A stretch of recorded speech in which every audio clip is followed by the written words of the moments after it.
Kewaspadaan terhadap COVID-19 mesti terus ditingkatkan meski PPKM level 3 diterapkan di Bali. Apalagi mobilitas masyarakat terus meningkat. Saat ini yang rawan adalah klaster keluarga, sehingga prokes harus terus diterapkan.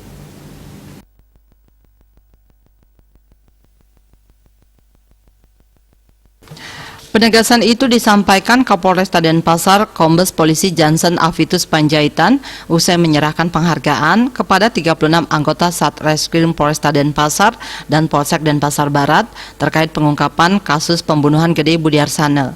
Menurut Johnson, kasus COVID-19 di Bali terus melandai.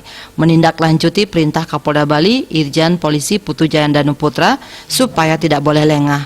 Selain itu harus tetap disiplin prokes dalam setiap kegiatan dan hal ini menjadi harga mati. Pihaknya mengingatkan jajarannya agar menjaga kesehatan dengan baik dan disiplin prokes, termasuk kegiatan-kegiatan masyarakat, yaitu adat istiadat.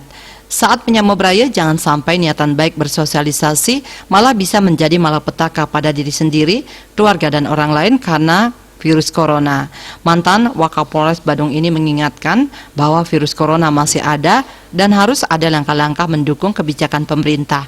Harus gencar melaksanakan vaksinasi, apalagi masih ada masyarakat yang belum divaksin. Kertanegara Bali Pos melaporkan.